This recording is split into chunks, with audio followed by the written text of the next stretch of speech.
Hello and welcome to episode 27 of The Boxing Show with me, your host, Rob Tebbert. As always, I'd like to remind everybody to please like, comment and subscribe. Turn your notifications on for more boxing content. Now that's out of the way, we are joined today by the one and only Mr. Barry Jones and Mr. Andy Clark as we review this past weekend, Oleksandr Usyk versus Daniel Dubois in Wrocław, Poland. Barry, you're right there. You having some mic issues?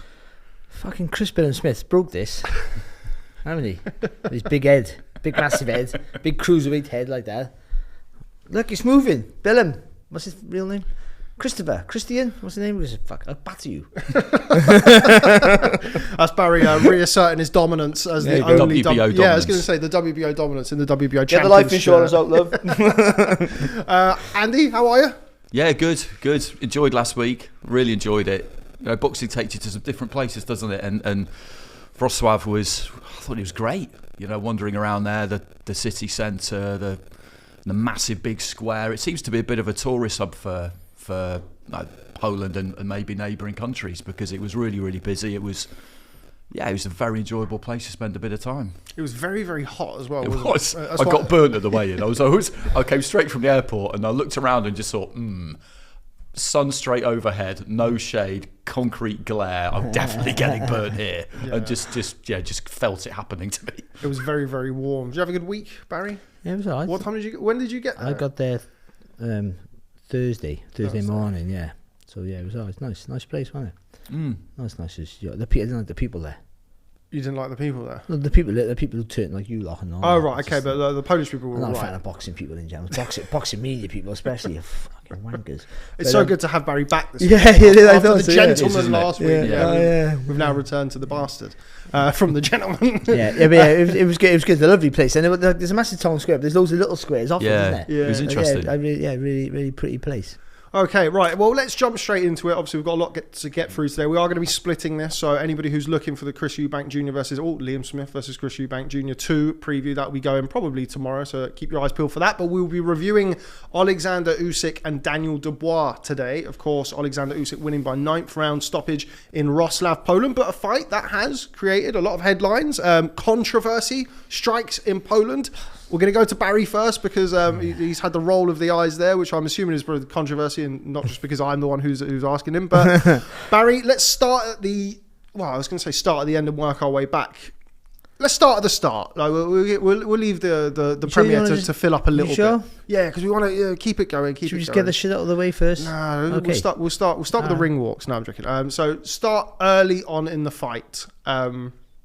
Let's start at the 5th round. Was it a low blow, Barry? Yeah, I think it's probably best. No, I don't think it's by the rules. I know people like social media's been fantastic the last couple of days. They've been brilliant.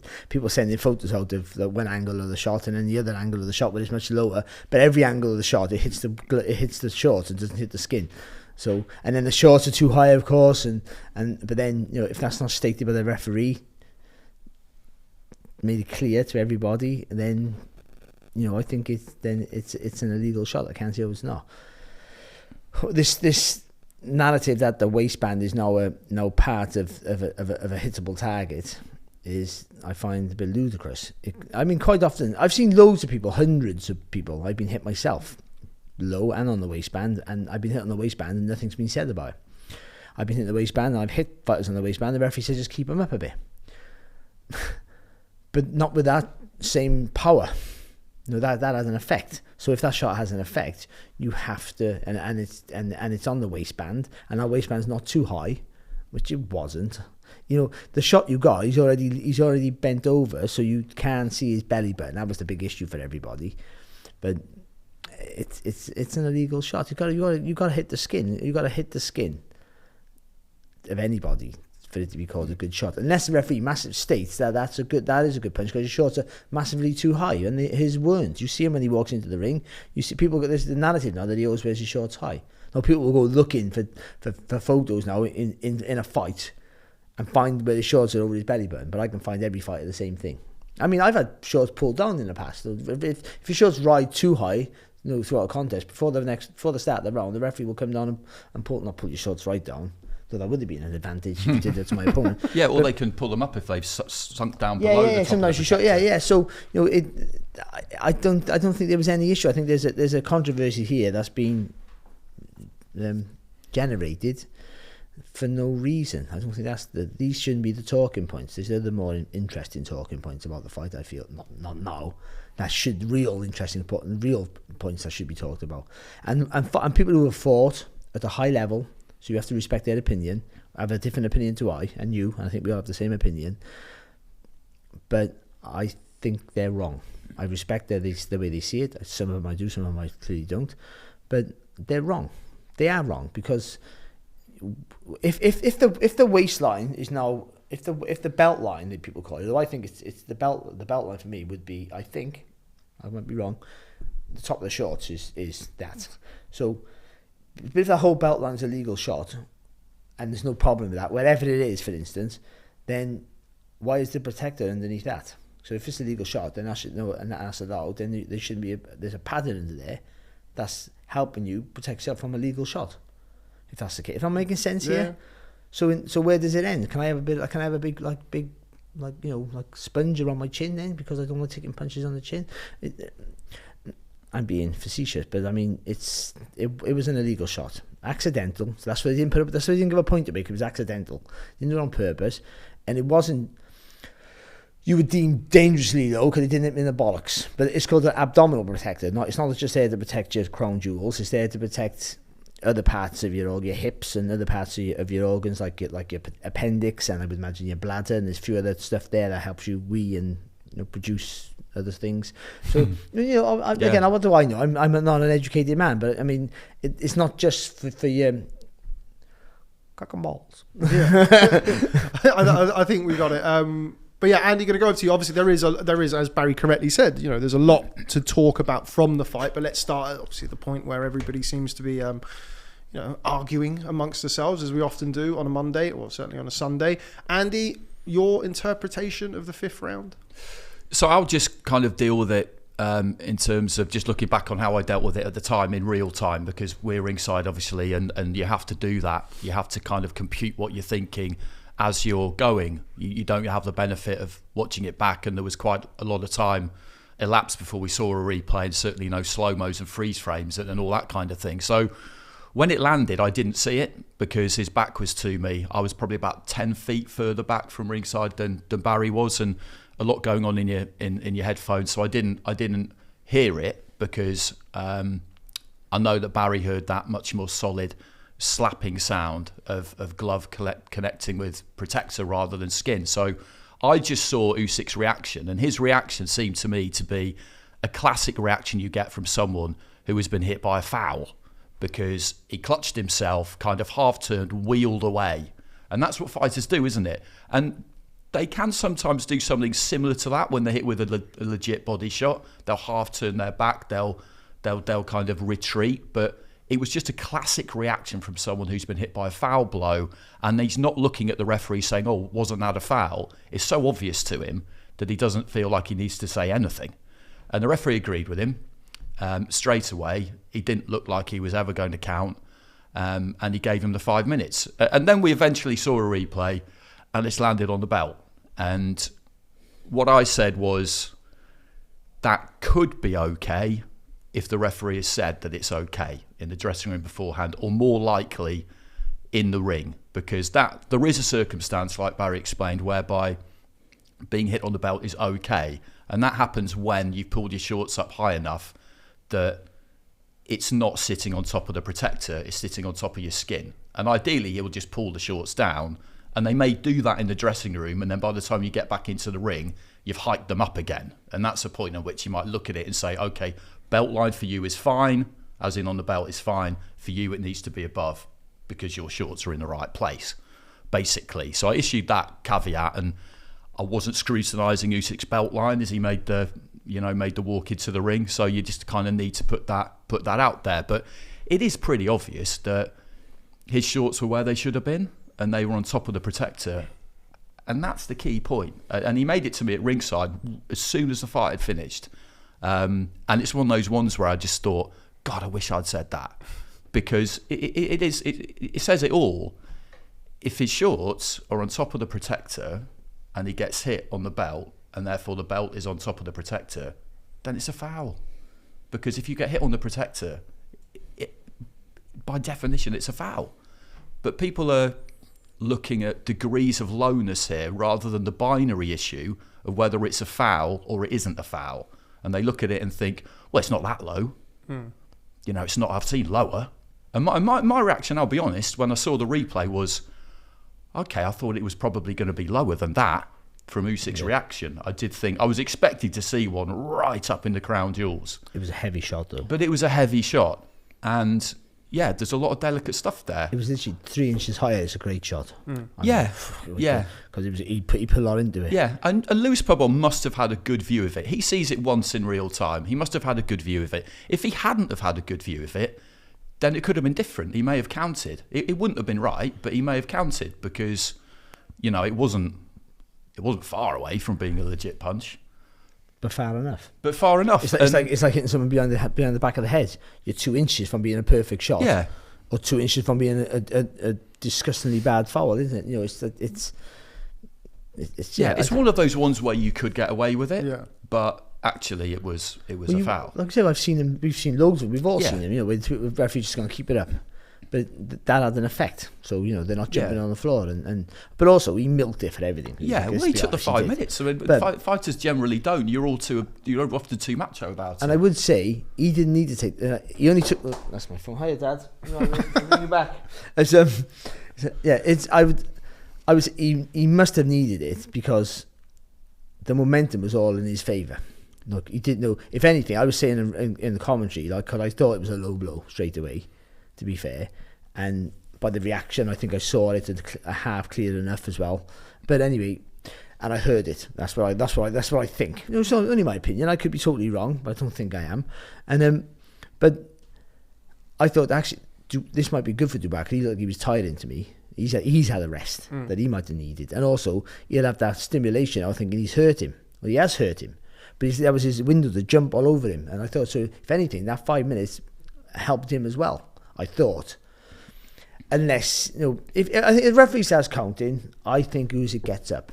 Yeah, so do I. What happens after that, we don't know. I think he's clever enough and fast enough to survive. He wasn't winded, but he'll have hauled himself back to his feet if he absolutely had to have done. He would have done. But also, it's kind of besides the point, isn't it? Now, like, because but being winded, like I say, being winded by being hit in the crown jewels is one thing. Being winded by a proper body shot that takes a wind out of you is a totally different prospect, and you could see the difference when he was on the floor. He's been winded by that. You know, you get flicked, someone flicks you on it. You know, random people walk up. Barry does it all the time. Always flick me on it, you know. But but it happens. You know, you get hit by a football or something. You play football but you're not breathless. It's just and like that sort of thing. And that, because if you hit that, you know, with an uppercut, with an upward punch, that'll lift that. So remember, your stuff is cupped in a hard plastic casing, you know, which is constantly moving around like this anyway. So if you get hit, that can twing it like that, or really push it up. Your testicles up inside you, as well, by the way, and which is sometimes enjoyable, sometimes not. Anyway, who knows? Whatever you're into, good luck to you. Doesn't sound that enjoyable. Barry Jones, S&M champion of the world. But I think, I don't see the real debate, and people going on about it being what was the word everyone's been using about it? It's not subjective. They've been saying something like, no, because it was always on the waistband, half is there, half is there. There's no distinction to it. They can be let go, those shots. I understand that, but it wasn't like it was. Like, if you hit it, you hit it. I don't see where Warren's going to go for an appeal now. I understand and can't blame him for that. You got to push that narrative, or you can. And why wouldn't he? Like, that's his promoter. You can. He has to do the best for him. And Don Charles is fuming, like dangerously fuming. By the way, I hope he doesn't watch this, because we're all getting a punch in the face by the sounds of it. Apparently so, yeah. No, he couldn't catch me. He could definitely catch me. Yeah. I don't know. I mean, he wouldn't catch me because I'd be on YouTube. But no, I respect Don's opinion. I respect Don as a man and a trainer. He's a great guy and he's honest. And I thought he was going to be great in the corner for Daniel, which he was, because I thought he'll give it to you straight and he'll be a calm influence in that corner with clear instructions for you. And a guy who's been experienced now in against in fights of adversity, and which he has. So they got to be screaming and shouting for their guy. But if Daniel got hit with that shot, they're all screaming the total opposite of what they're screaming. If you're now. Team Dubois, you're saying one thing. If you're Team Usyk, you're saying the other. And if you're in the middle, then you need to just look at the evidence, and it's that basic, really, isn't it? And you completely understand why. Yeah, why if you're on either side, firmly either side of the fence, if you're on the Dubois side, then you have to make as big a fuss as you possibly can. And like Barry says, it's the kind of thing where he could have got away with it, but it would have been wrong if he had. And there's no earthly reason why Usyk would kind of feel the shot, think, oh, was that low? Could have been a bit low. Let's see if I can make the most of this, because he's winning the fight. If he'd been massively under the caution in trouble, then you could look for something like that. He's been in a fight with a show of, I thought the start of the finish, I thought it was, actually. Slowly, I thought Daniel was slowing a bit. I mean, he did quite well. He was throwing back, but I could see him tiring, I thought. I might be wrong, but I've seen something that maybe. And I thought maybe that prediction I had about it being 5, 6, 7 or whatever I said, I thought that might have come true. But so that's all we have time for this week. It wasn't low, and we'll see you next week. But just going to jump in there, and so the WBA, obviously I don't have much going on outside of boxing, so I sat there and went through the WBA rules. It is critical to know that the waistline is defined as the imaginary horizontal line through the navel, the belly button, to the top of the hips. This is so regardless of where the boxer places his trunks and or protector cup, the referee should establish the waistline at centre ring in his final instructions. So that's just kind of... It's interesting that they say you should always do that, because sometimes they do. They did on the top rank card later on, for example. And sometimes they don't. And maybe it's... They don't have to if it's obvious. Yeah, but maybe it's helpful now for referees just to do it. Yeah, I mean, we'll come on and talk about Jared Anderson, who I thought, even in his fight against Andrew Rudenko, I thought some of those shots strayed, but they strayed low, become straight beneath the. But like, let's just call it's either low or it isn't. Well, that's not going to happen now, though. Any shot, if like everyone who's in the low shot brigade, any other fight where someone gets hit low now, they're going to go, you didn't scream about that, you didn't scream about this, you didn't scream about that. But it depends on how big that shot is. If Dubois touches him with a shot on where he hit him, Usyk would have shrugged it off and wouldn't have bothered. And we don't scream. We go, oh, not far off there, Daniel. Oh, that was close. But fighters' reactions. That wasn't far off being a good shot. We would have said that, ironically, but it was a little bit low. But fighters' nothing to worry about. Fighters' reactions to punches, like if it's a light punch, Usyk's not going to do anything. But it really hurt him. So, and he felt where it was, and he's thinking, right, well, that's a low blow. Yeah. Also, the issue with it by the story, like by the whole controversy thing is blown out of proportion, is that Usyk has a history of overreacting with body. He tries to sometimes ref his own fights a little bit. Which all experienced champions do. It's the game. Of course they do. Canelo pretty much tells him, right, this wrong. Mayweather the same. Yeah, Hopkins was one of the worst at it. Exactly. So you use things to your advantage, and so you use your stature, don't use your advantage. But also the referee was pretty much on Usyk's side for most things. I felt a bit like that without being totally biased. He was on his side. A-side privileges, isn't it? It's one of those. Yeah. So then you start to get you can build a story around that, can you? Even the referee anyway. You go, the referee seen it was good. Yeah, but the referee was all over Dubois anyway. Maybe, and it's hard for like a taller fighter trying to hit the body of a smaller fighter. You ironically end up go too low. You think they wouldn't go too low because but they end up over exaggerating the shot, trying to get underneath. It's hard that you can't see it. The vision's not as good because they're a little bit shorter than you. And if they duck down a bit lower, then you don't have no vision, and you're throwing that body shot almost blind. Where if you've got your own size, you've got a better vision, and your judgment of the angles is easier to get right. So you find that quite often the shorter fighter who gets hit against a taller fighter to the body quite often gets hit low or lowish, which is never an issue, but it is now today. But we've always got to remember as well that the referee sees it once, and although it is binary, it's either a foul or it isn't a foul. It doesn't mean it's an easy thing to determine. It can be very, very complicated. You look at goal line technology, that's the same. It's either it's over the line or it isn't over the line. But you look at all the scaffolding they've got around that to be able to decide. And the referee has to decide in an instant, did all four knuckles land above or below? And that's hard. But he has to make that decision, and he made it. Even though if they had someone said about VAR, a lot of people thought the boxing should have VAR. That's great. We start leading it. We finish leading it because it is on boxing shows, don't we? We were going to 4 o'clock in the morning. They'd be like American football. Like anything, it depends on how they can implement it. In that kind of scenario, if they can watch it really, really quickly at ringside, whilst Usyk's been given time to recover and say to the referee, actually, that wasn't low. You need to get him back on his feet and keep going. But if you can do it that quick, but then what happens? But what happens then, though? Because it's an unwinnable situation. No, I don't think it's worth doing. Because if that was a genuine body shot, then he's not. Stop VAR. Yeah, exactly. Yeah. So they can't. The Usyk would say, "Yeah, I was in pink. I thought it was an illegal shot." But if you started counting, I would have got up.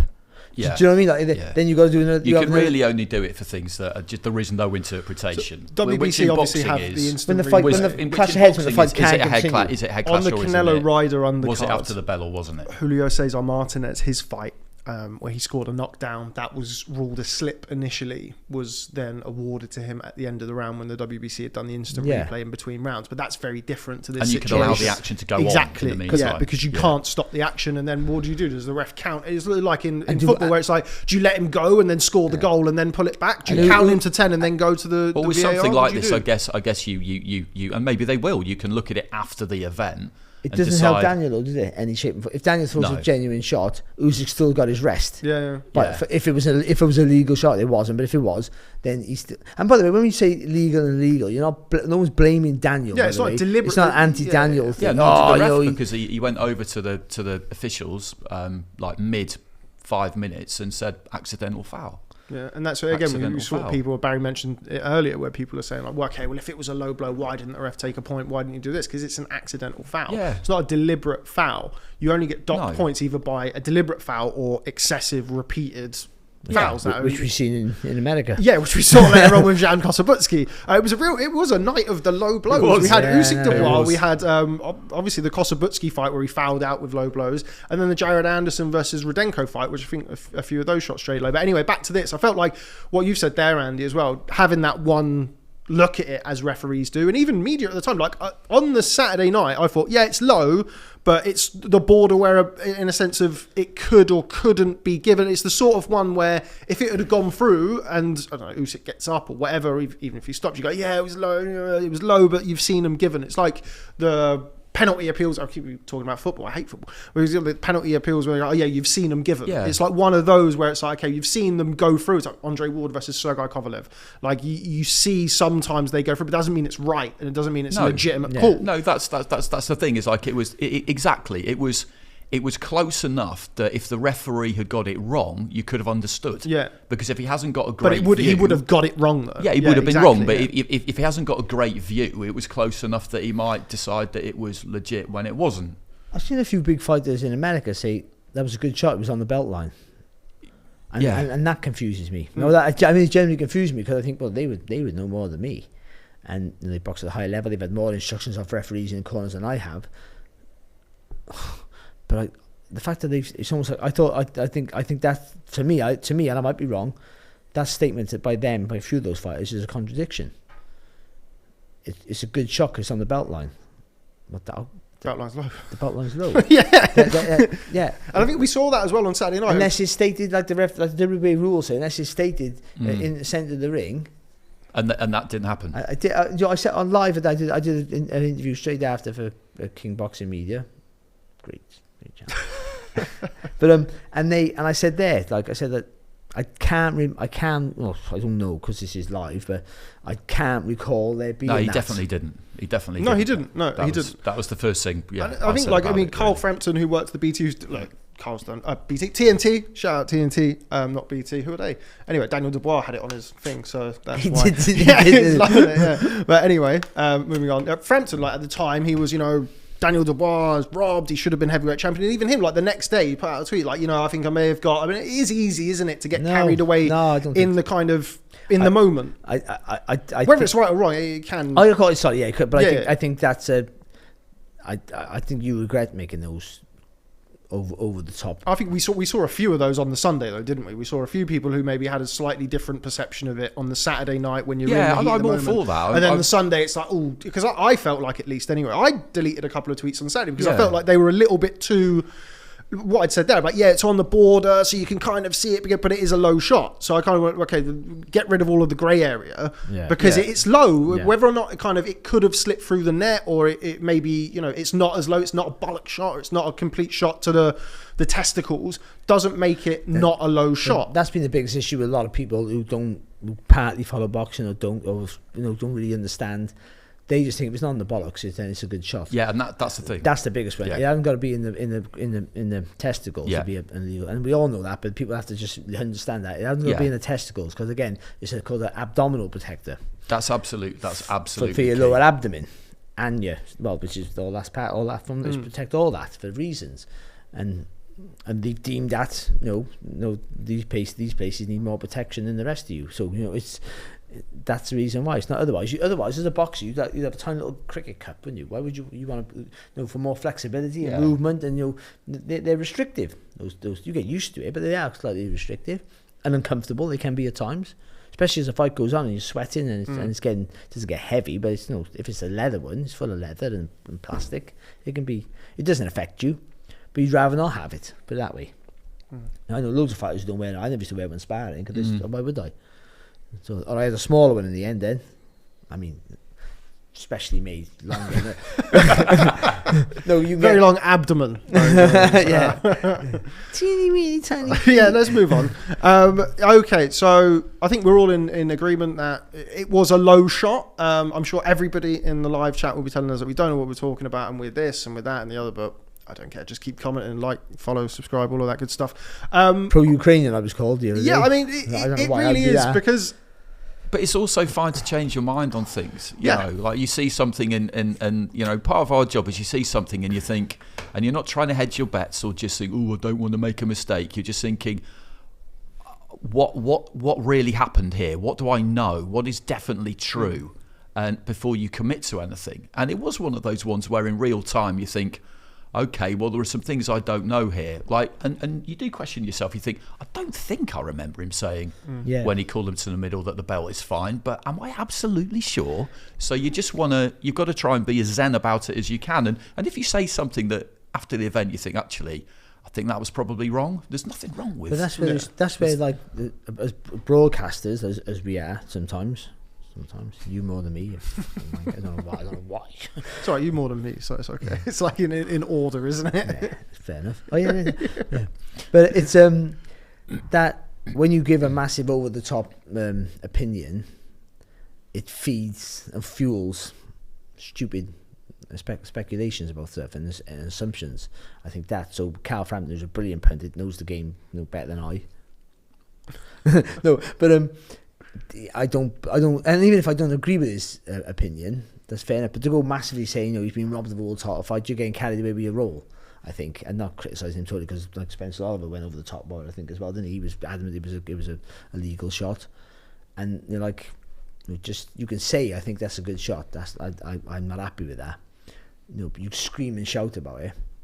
That's you overplaying your role, and because Americans do, isn't it? Because they all love, and it might be great for TV maybe, and no one, by the way, no pundit or commentator, in my opinion, in my experience, has ever been told by anyone from the production team to the promoters, whoever who have too much of an influence as well, I would say that, but I've never been told what to say in commentary. No, not me. Or when I've been a pundit. Yeah, I think I would say that to people, though you are aware of your job and who you're working for. I would say that, but I've never been told to say anything. Just be as honest as you want to be.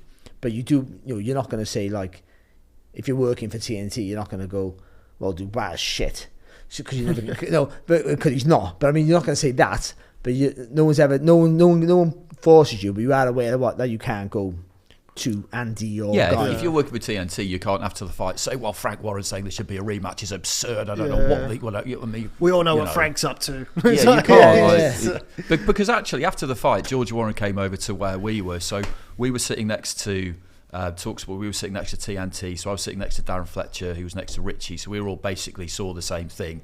Barry and Dave Farrell were a few feet in front of us, so they might have seen it slightly better or heard it. But yeah, George Warren came over and he wanted to know, was it low? Was it low? And we all just said the same thing, which was it was on the belt line. And they were fuming. They were absolutely but then fuming. then someone said the belt line's good. And then they go, There you go. Yeah, exactly, yeah. And people... It's a circular and also, thing. It really is. And also, it's half on the belt line, by the way. Yeah. It's half the belt line, and the other half is very, very low. Like that's the whole thing. But again, you can kind of pick and choose different bits from different fights with different shorts and different shots to reinforce your point, can't you? You can pick anything. That one punch I've seen 5 photographs where it will, literally it's about 4 inches of difference from where it's landed to where it looks like it's landed. To I know, it's incredible. Where they finish it off. It's incredible. But again, I always go back to what did you feel at the time, and at the time, I definitely didn't feel like the referee had definitely got that wrong. There was a little bit of a grey area for me because of the whole thing about you can say the belt line is fine. If we'd heard him say in the middle of the ring, and like I say, maybe referees will do this now, if he'd said in the middle of the ring, top of the belt is the borderline, anything below that is a foul, then we wouldn't be having this conversation.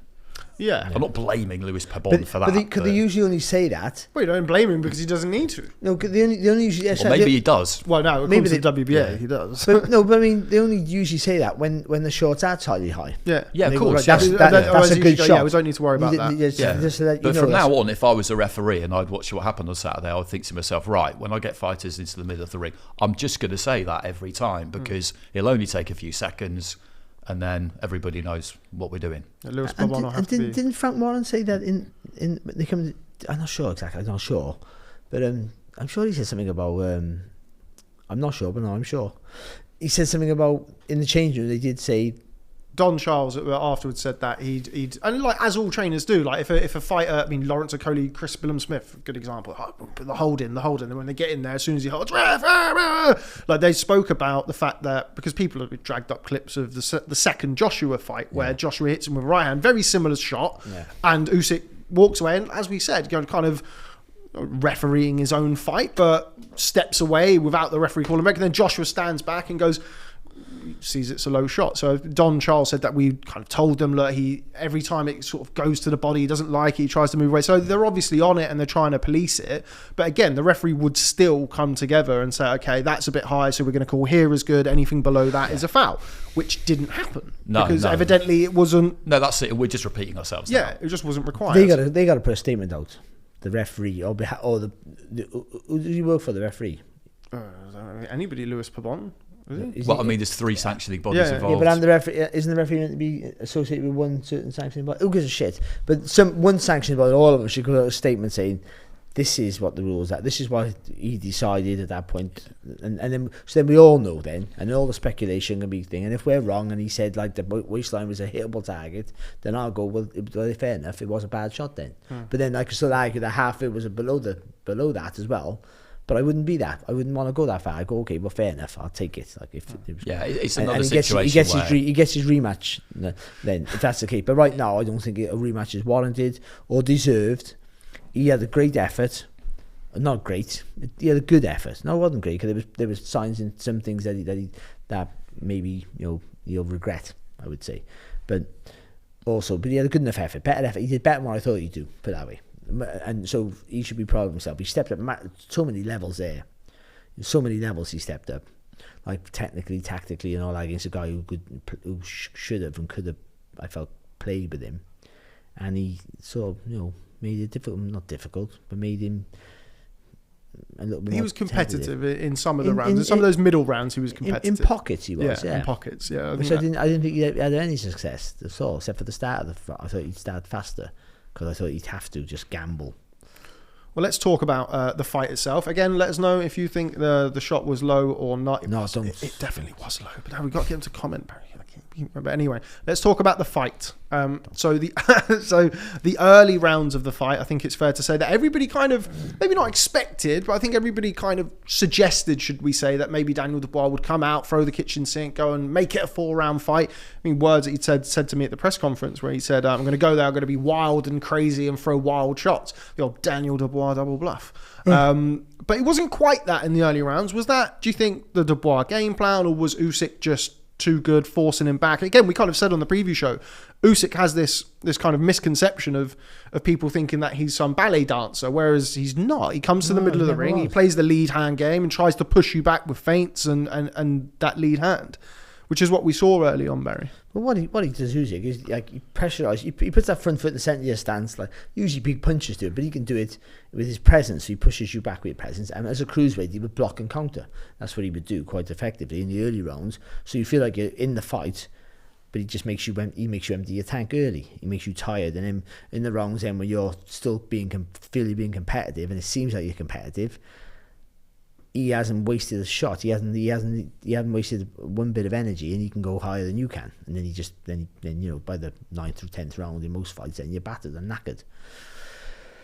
But cruiserweight, heavyweight, you can't quite do that. You can't block the shots effectively as he used to, because the strength can push him back. So he moves around. So he still puts pressure in the front foot, but he'll take a little step here, a little step to the side here, or move around a little bit, trying to change direction a little bit more.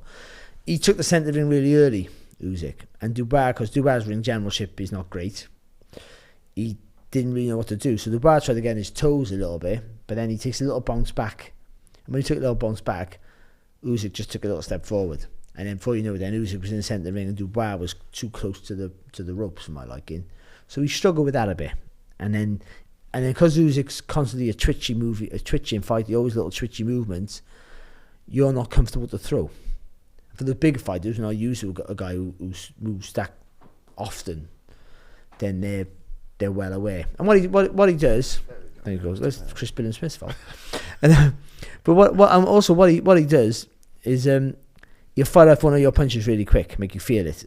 So it's not really heavy, but you've been hit, and then with the little movements as well, you're expecting something, waiting for something. If you don't get it right, you're not going to throw, and then he just clams you up. And I think he did that quite easily against Daniel in the early rounds, too easily.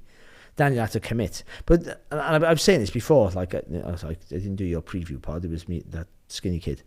But about double jabbing, I think we all probably felt that anyway. The double jab's important for Daniel. He didn't really throw any. So it was worse. The first 2 rounds were worse than I thought they were going to be for Daniel.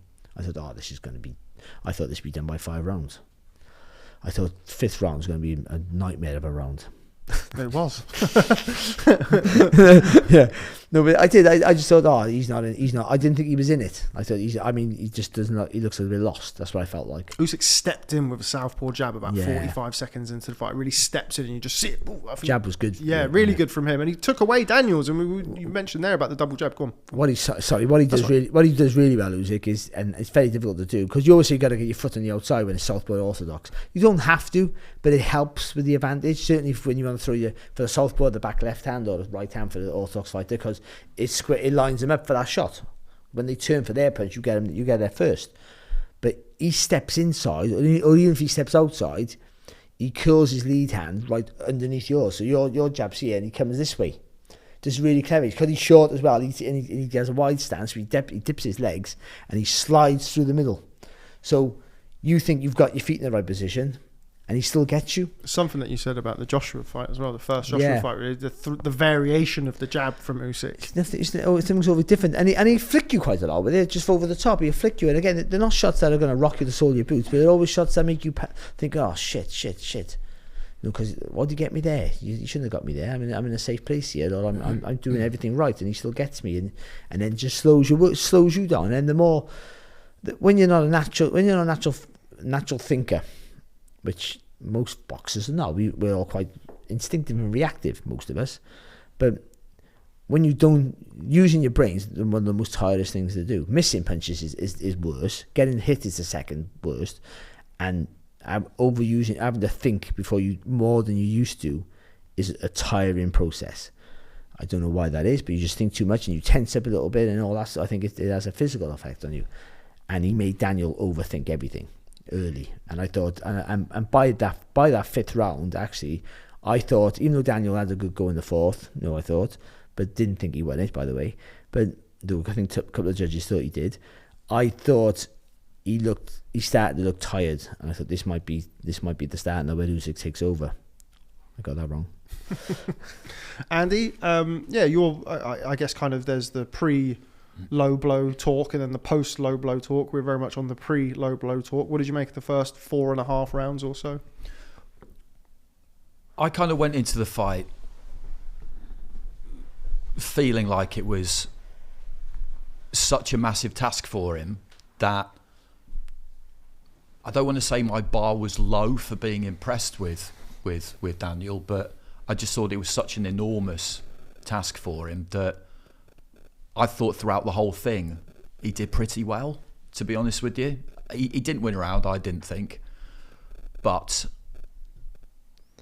he competed, and I know that that's the bare minimum requirement when you get into the boxing ring. But when I was looking at it beforehand, and we were discussing it during the week with various people, I felt like if he could beat Usyk, it would be by a distance the biggest upset I'd ever seen in my viewing lifetime. And people would always come back with Tyson against Buster Douglas, and Tyson was Tyson at that point, and we all know what he was and the aura. But Buster Douglas had operated consistently at a much higher level than Daniel had at that point. And the gulf between the two of them was absolutely massive. It was just such an enormous step up that actually I thought he did pretty well all the way through, given that scenario. But Usyk was doing what Usyk does, and he raises the temperature bit by bit and sees if you can live with it. I was talking to David Hay about this a couple of weeks ago and what his strategy was going into fights, and he said it was always slip and counter early on, put them in their shell, make them want to stop throwing, make them overthink, because whenever they do something, they get punished, and then flip that switch where they're not really throwing anymore, and I step forward. And you could kind of see it happening. And then it was different after the 5th round because he got some wind in his sails. But yeah, those first 4 rounds, he was 4-0 down, but he'd taken a few pretty clean left hands, and he'd taken them okay. I don't really know at that point. I don't remember kind of thinking to myself at the end of 4, how much longer do I think this is going to last? But I suspect I was probably thinking, okay, the sort of stoppage around 8, 9 as he just keeps ramping up is probably what's going to happen. Yeah, I felt I agree with you. I didn't give Daniel Dubois a round, but at the first 4 rounds, I felt like Usyk was obviously too fleet of foot, the lead hand, the ring IQ, all of that we kind of expected from him. And I guess it comes back to your point, Andy, where it's like knowing the golfing quality between them and seeing the Kevin Lerena fight was a very, very obvious red flag going into that fight with Oleksandr Usyk. And we had people inevitably, as you do, particularly at the minute with heavyweight being so kind of polarizing and always evoking such strong opinions, where everyone's going, well, after Joshua lost to him, everyone was saying he should retire, and why is Daniel Dubois getting credit? Anthony Joshua, when he lost to Oleksandr Usyk, was a former 2-time unified heavyweight champion of the world, had over 100 million in the bank. None of us said that he should retire. Context is exactly key for whereas everything. For Daniel, with all due respect to him, I didn't expect him to win a round. The best that I felt that he could do was be competitive and come out with a little bit of credit to that end. Yeah. And I feel like you have to. It depends on what you expect. At that point. Yeah, it has to be kind of what you expected going in, and Daniel did hold it together quite well in some of the middle rounds. Obviously was exhausted by round 8, really was exhausted, and then went out and obviously was stopped in the next round. It's that big break he had in round 5. But that's kind of the thing. It was that ground down, not just physically, but more mentally than anything. Him having to think and constantly having to adjust. And look, I don't think anyone could have predicted or thought that he could win the fight going backwards, which is ultimately where he found himself pretty early in the fight. And also those last few rounds, the pace, Usyk upped the pace dramatically. Yeah. And he started to punch on them. So what he does quite Usyk, he can punch as he's moving. So I tell you who does it, not the same, nowhere near the same, but Anthony Yiggett does that. A really good fighter who can punch while he's moving. So but he slaps with the shot. So, but he does, and I noticed that on Saturday night. Another great fight, by the way. But he was, he hit you as he's still moving on the target, but the intensity was different once he got the wind back in his sails. Yeah, it reminded me of when obviously I wasn't alive, but Muhammad Ali fought Chuck Wepner, and he gets knocked down by a slip, and Chuck Wepner goes over to his corner and he goes, "See, I'm gonna win," and he says, you better turn around because he's up and he looks pissed off. and that was kind of Usyk. Usyk got up from there, and obviously both had a lengthy break, as you've correctly pointed out. I think the break was needed for both of them, and then came up and became a lot more aggressive. And we saw him like that. He takes that big step to the right, doesn't he, Usyk, and then starts to loop the left hand round rather than throwing the left hand straight. He takes that big. He did it with Tony Bellew, sort of as that fight went on. When he gets to the because what he does, he puts himself in a safe place before he can throw it. And the reason like that, in this division now, there's always he's always well aware that I take half a shot I can be hurt, because he knows how big and powerful they are. So he makes sure he's safe. So he doesn't really commit until he knows you're tired. That was always his sort of MO anyway, wasn't it? I don't do anything until you're knackered, then I watch me go to work. Actually, with that in mind, I do remember during those first 4 rounds, I remember saying that Dubois landed a little kind of uppercut on the inside, which I think I said it got his attention. I think he did do a couple of little things in the first 4 rounds, Daniel, where he landed not much, but he did land quite clean 2 or 3 times, and just looking at it. Of course, Usyk's going to respect his power, but Usyk, you could see Usyk thinking, right, okay, I can't get silly here. I can't. But like when she said that big step, starts shortening that shot and looping it around him, that's his intent. Then, and I think I got you where I want you. That's what he did with Bellew. He starts getting outside the line and thinks, okay, I can start getting there and getting the left hand round. But I thought certainly what you mentioned there about him getting Usyk's attention, I thought he did that. And I thought Usyk was feeling those body shots. And those middle rounds, he landed a really good left hook to the body as well, Daniel Dubois. I did think that some of the shots were straying low. And Luis Pabon was, he was in there and he was trying to make sure the referee was...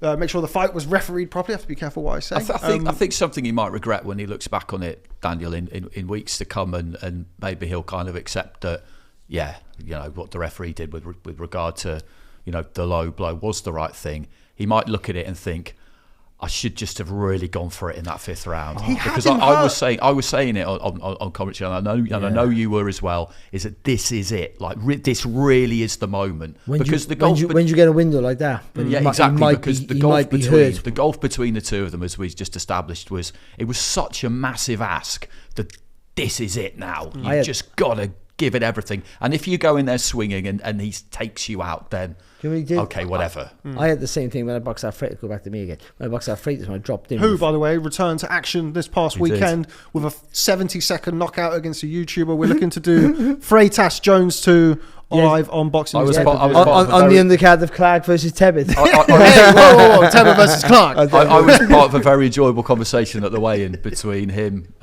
Naz, and Spencer Oliver. I wasn't involved in it. I mean, I was standing in proximity, but I was just standing there listening to it, and they were talking about. I went the ball past. To be fair, I went the ball past, and Naz dragged me into it. I didn't want to it was great. It was great. So not now, Naz. No, you'll have to wait, Naz.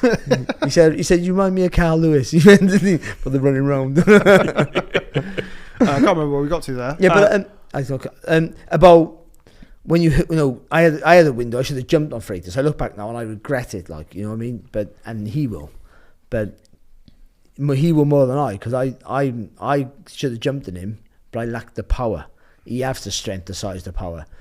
But you're also well aware that who you're in with, who you're up against. That he makes a mistake. He's not going to get knocked out cold by Usyk, but if he empties the tank now, which is the phrase we use since Tundir, then he's done.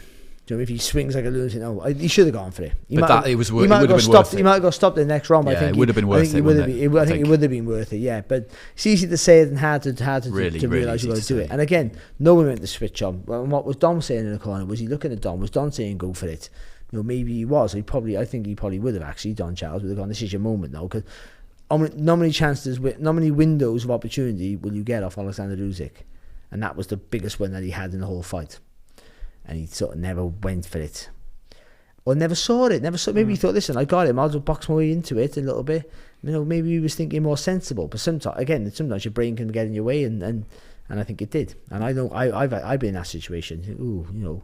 And Usyk finished the round strong, didn't he? Yeah, he did. Yeah. And also, you're thinking, is he? That's what I thought. Is he hurt? In my opportunity, I think, I'll hurt. He looks okay to me. He got up, his practice comes from mine, 20 seconds rest, he looks alright. And he might have thought that he's had his 5 minutes rest, he looks fresh. So maybe he didn't think he was still fresh enough not to take that risk. Because it got to be in the back of Dubois' mind, like, I'm going to tie before he does. So every sustained attack I make, if it's not massively effective, I'm just wasting energy. And particularly boxing in that style as well, because I did think that, like, we'd seen him come in, he was half a stone lighter than he was when he boxed Kevin Lerena.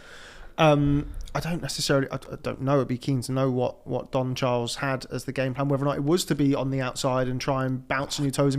You'd think no, but what we saw on the night, again, it's kind of why my question to you was Usyk just forcing him to do that? Yeah, I think so. I think Daniel does every now and again have a habit. Actually, Usyk has a habit of doing similar sort of thing. But he bounces a little bit, but he'll bounce back and then come back in with the jab. But sometimes automatic, sometimes after a little bit of a set, and then he'll go back. And that's just a relax you thing. That's not a bad thing. But every time he did that, Usyk just took a little step. Not every time, but he had enough times to take a step. And Usyk demands to center the ring. And because those little movements and the feints and the flicking off your jab and coming through the middle, then it automatically puts you in a... People just have a ring... People are funny. I said this about Canelo. They might be the smaller guy in the ring. They might be the smaller person. But when they get in the ring, their presence is just bigger. Because the ads is good, and that ring generalship thing, you do that, is just some people just can do it, and you can't understand why. And it was always going to be a big factor in this fight. Daniel's engine was good, by the way. I got to say, I thought his engine was okay for him, not compared to Usyk's, but for him, I thought he was okay. He was tiring, like massively. I thought he was tiring around round 4-ish. I thought he looked like going to round 5. I thought, this might be start being a hard round for him now. That's what I felt like.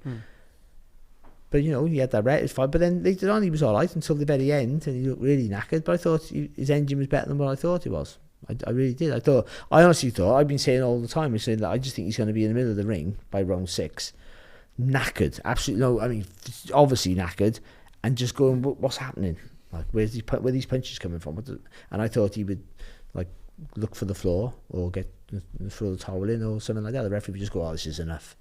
Like, he's just there. I didn't think he'd ever get knocked out cold, but I thought he'd be on the ropes getting battered, and the referee would go, that's enough.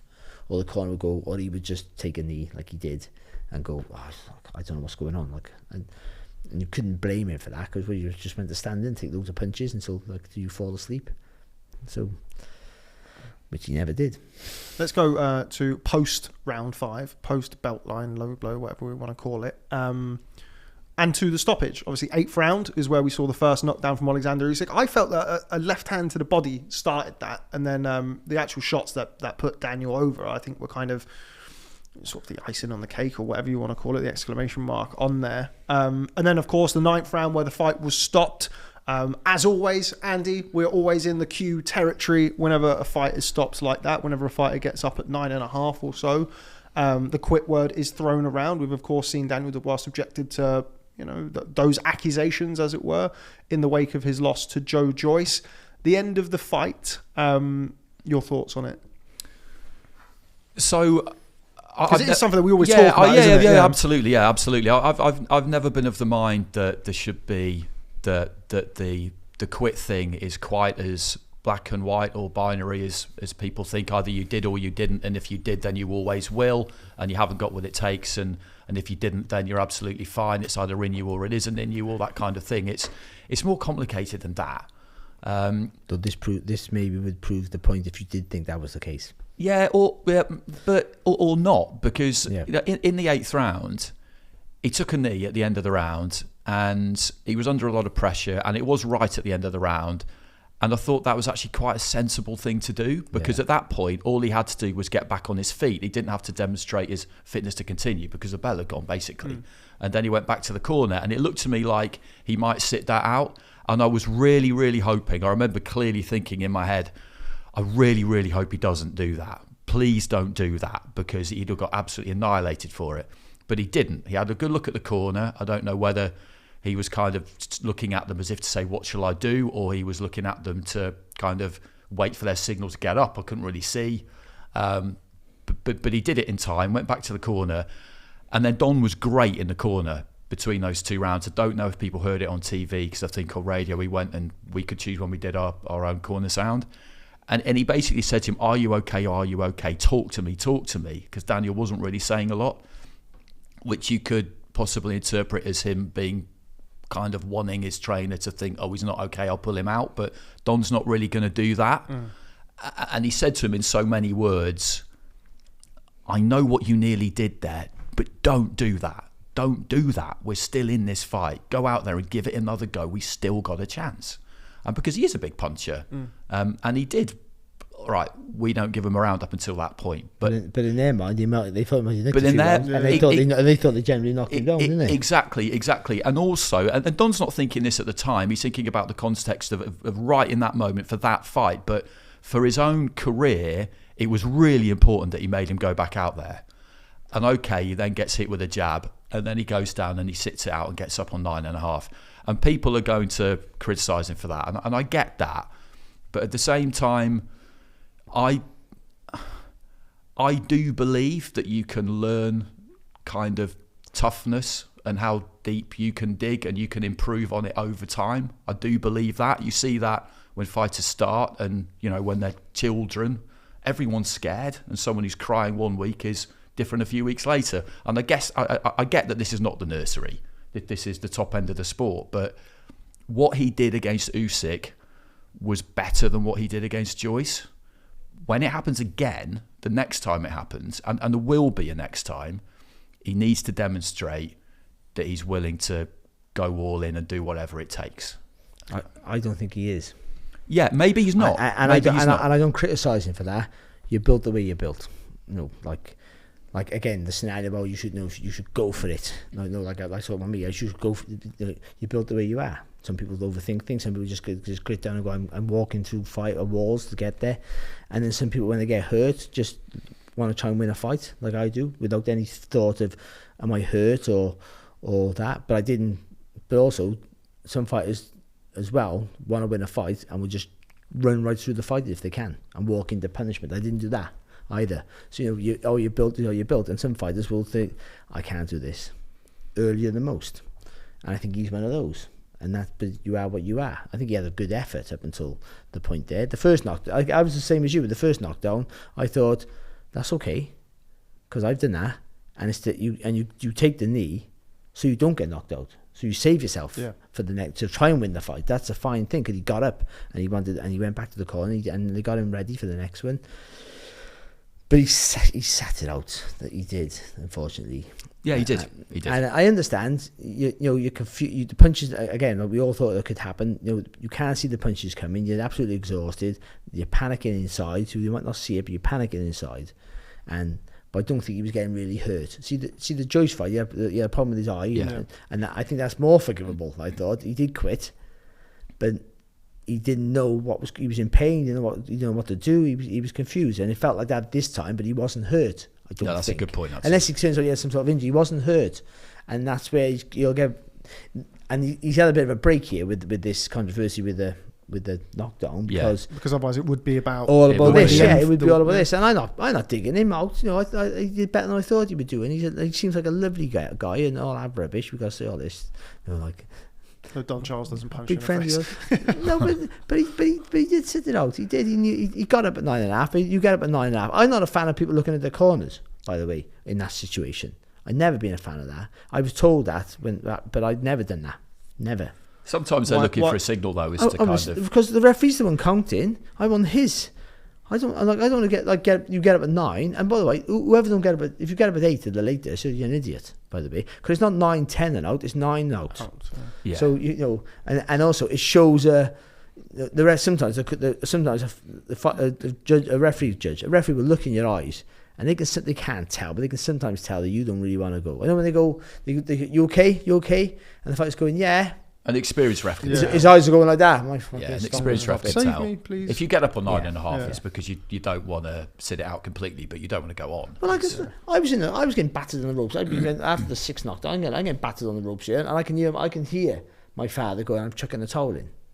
I didn't fire back. I didn't go down. I didn't quit. But that should have been enough for me to rally off the ropes. I was done. So we all have a limit. I was done. I had nothing. I had no fight left in me. But I think Daniel had more fight left in him for this one, I think. But all in all, I still think it was a good performance. Like, he did well for himself. I think he's grown in there. And obviously this controversy now, which will always be there. Even when a lot of people will relent and go back to, I'm hoping that they'll go and say, actually it was a low shot unintentionally, and hopefully all the organisations do the right thing that I feel is the right thing and say, no, listen, because the verdict stands because it was a low shot, and we all agree with that. But it'll always be talked about. So it'll always be that one thing, you were one punch away, or no, Cal Frampton clip will keep coming up forever. No, you might regret that, Cal, bless him. But about, whatever he said I didn't see it on TNT Sports, where, he was robbed of the thing. The heavyweight title. Yeah, and a lot of other people have said it as well. So yeah, but he did. But ultimately, he stayed on his knee till 9.5. He got up. That's getting up as a token gesture. But then he walked back to his corner. Almost when he got up, like he got up to go back to the corner. He didn't get up to fight on, and he has to own that. As long as he's you got to live with it. Whatever you can live with. Whatever the things we say sometimes, the way you act, the things you do, you have to live with it. In life in general, in sports, on the public eye, it's magnified. So if he can live with that, he got past the Joe Joyce thing, didn't he? He got battered for that, bless him. And that's a horrible thing for the young man to get used to, because no one knows your pain. Billy Joe Saunders quit against Canelo. No one gave him a hard time about it, and I nor did I, by the way, because he had a really good effort. But he quit, and it's been. We could write down a list. You've had a real thing about all the fighters we knew really quit. Your pain's your pain. Whatever you feel. Some fighters have innately tough and just battered all day long. But do you want to be that fighter? I think Daniel's got a good future. He didn't. Ultimately, he didn't. He was getting beat up. He never got battered. He never got battered. That's why Dom was. I think that's why Dom was so adamant about that speech that you said in the corner. Because even though he probably thought you might not be winning the fight, but you're not getting battered, Jason. This is not a danger to your health. Do you know what I mean? I know what you mean. Yeah, one thing that I would say in response to that is it looked like it was going to go that way, though. It was a couple of rounds. It was a couple of rounds from maybe seeing him knock cold. It probably would have been. Yeah. But then you're there to stop that. If it gets to that point, you can get in before that. But do you think that as a fighter, Daniel has potentially thought, okay, well, this is going to get really hard in a couple of rounds, because Usyk wasn't battering him, but he did. I hate this. Pick the pace up, didn't he? Yeah, but I do hate this now. I know the people said about with the eye with him. You got to think about he's got to think about his future. You're just thinking about. You got to think about this fight. You just think of this. If you think about your future health, you would never box. I don't think anyone's doing that. For your future, for the risking your future health. Boxing is one of the most stupidest things you can fucking do. I don't think anyone's doing that. I think it's all in the moment. I've been speaking to lads about this quite a lot recently, and they just don't. You think about fighters saying that that they were willing to die in there, and people don't like to hear it, and they think it's a bit macho and it's bullshit some of the time. But mostly is bullshit. Yeah, but what they're saying is the ones who really mean it generally don't particularly say it. But what they really mean is, it's not a decision you get to make. No one comes up to you in between rounds and says, you're in the red zone here, mate. If you keep pushing it that hard, you're going to die. And you decide, well, that's fine. I'm okay with that. That you don't get that heads up. What you're saying is, I was willing or am willing to push it and then keep pushing it and just keep pushing it. And whatever happens, happens. And in boxing, that could be you want to be able the worst possible thing. And some people are happy and will do that. And other people won't. And like you said, it's an individual thing. Built, and we just got to think to ourselves realistically, what can we expect from these athletes? If your expectation is that every single person should be willing to do that, or they've got no business in there, then that is a very hard line approach to take. But I would also say, when you're watching as a fighter or a former fighter, whatever it is, and you see a guy give an opportunity, this is not the case for this fight, by the way. I don't think that. But you see a guy give an opportunity that you would not die for, you would give everything for, and give you everything in there, and they don't sometimes, and then you sort of go. But I would say this as well, so when you're hurt, when you're really hurt, like I had it with a body shot, and you're immersed in your own pain, you don't think about anything, you forget where you are for a while. It seems like forever, it's only seconds, isn't it? But then all of a sudden, so I've said this a million times before, I was doubled over in pain with the body shot, and I don't think about anything but, what's going on? Like, I'm crying inside. This is horrible. And then I heard 7, and the panic, because I realised all of a sudden now, it's like something like the consciousness, and then you think, shit, I'm going to lose the fight. And your whole thought then is get up to stay in the fight, to win the fight, so I'll win the fight, but a fight you can't win. And but that wasn't the case for Daniel here. I just think he was confused and lost and tired, and he went on the knee in the last round. That worked for him. I think he thought, I'll do that again, and then just got it wrong. Whether he's rushing the corner, I don't know. He just got it wrong and just sort of resigned himself to this, and I can't do this. Maybe he just met that mental exhaustion. I mean, Usyk, as you said earlier, just made him think, made him constantly have to engage his brain and change and do this and move on the back foot, and that takes a lot more energy than standing in the middle of the ring flat-footed.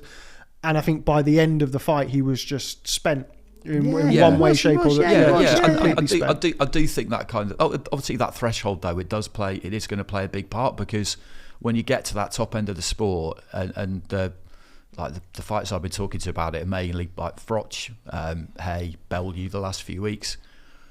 How far you're willing to go, it will have quite a big bearing on how high you will rise and who you'll be able to beat and who you won't be able to beat. Because if you're in with someone whose will can't be broken, whereas maybe yours can, then you're going to need to be equal levels. You're going to need to be a lot more skillful than them and by the way, beat them. They're three tough fighters. By the way, I mean Bellew gets stick.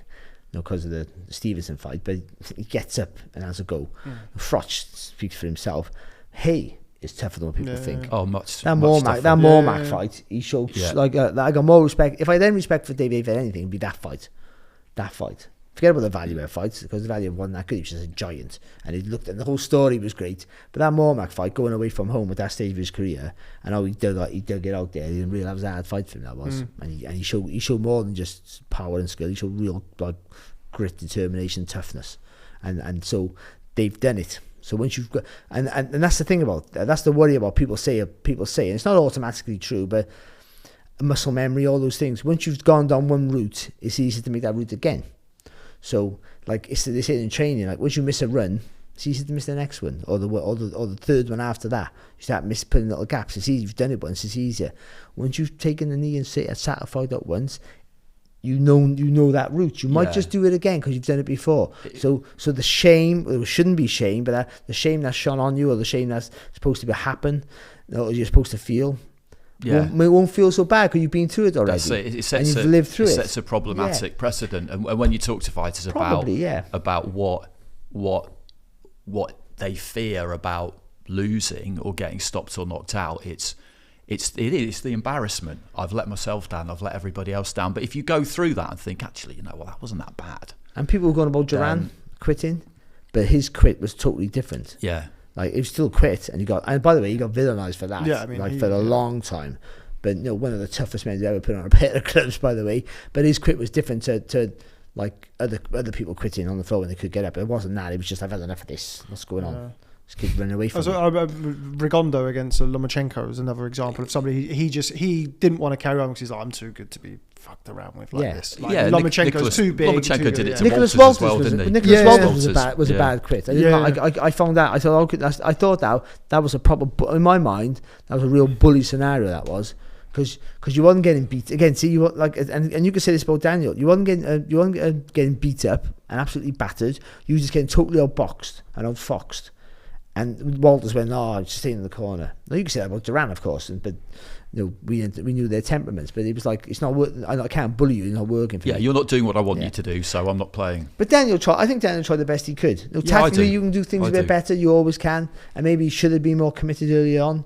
But I think he did the best he could. He fired back when he could. He took some good shots, I thought, early on. His head got knocked back enough. If there was any sort of residue of panic, what happened in Joe Joyce fight, he didn't show it for a long time. He didn't show it at all. And I'm really glad he didn't do what he said he would at the press conference and go out there and be wild and crazy, because that would have been suicide. Yeah, but he could have been more assertive. I think it's just such a difficult balance, isn't it? Yeah, and I think he did have success to the body in particular in some of those middle rounds. So enough for him to kind of take something away. Just 1 second. Okay, so we're going to have to move on from, it's been all about the low blow as we kind of suspected it might be. Just on Oleksandr Usyk, Barry, going to come to you first. 5 fights in the last 5 years. Do you think we've seen the best of Oleksandr Usyk? Do you think he's on the, maybe, it sounds harsh to say on the decline, but do you think that he maybe isn't the same as he once was? I think he's naturally too small for the weight. I would say that. So he's never going to be as dominant as he was as a cruiserweight, because he was the biggest. He was one of the biggest one. He was a cruiserweight, and his style was steal your space and block your shots. He can't do that at this weight, so he has to be more adaptable. But yeah, you can't get any better. But I don't think we've seen a decline. That wasn't an A+ performance from him, to be honest. I don't feel, but he probably didn't think he needed it. I would say that he'd be better against Fury. By the way, I've always picked Fury to beat him before people go mad. I always have. If Fury turns up, because Fury knows you got to be 100% right for it. But yeah, I don't think he's going to get any better than he is now. But that was if you were watching that, Fury were watching that, you would go, I'll fight him tomorrow for 300 million. Andy, same question to you. Do you think we've seen the best of Oleksandr Usyk? Was it, as Barry said there, was it not the A+ performance that we've grown accustomed to seeing from him? I think we may well have seen the best of him, but I think he's still on that level where he's able to give of that same level, but I don't think we're going to see him get better. And the inevitable physical decline or deterioration that takes you down the other side of the hill, that's coming, and it's probably coming quite soon, because once you pass 30, everybody I speak to in the strength and conditioning and physical game, basically, once you pass 30, you start to deteriorate, particularly in an explosive sport like boxing, if you're a clean athlete, which I believe he is, as much as you can ever believe it. I really hope he is anyway. He's the one. I'm just going to say which I believe he is. Hasn't failed a drugs test. I believe he is.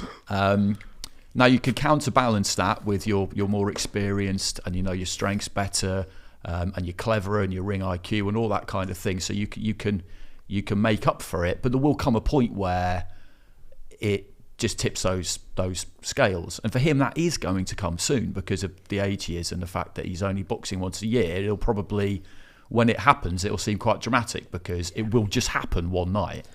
And it's sorry, I love to interrupt you. That was it. I got nothing to say. I'm sorry. It's I was going to say Canada. It's not a podcast, but it is a podcast. It's mentally you see things just a little bit seconds happen. And someone like him, like you said, I think it'd be when you said it'd be a quick deterioration. You'll see it clearly because you'll make that move and it'll just be a millisecond too slow.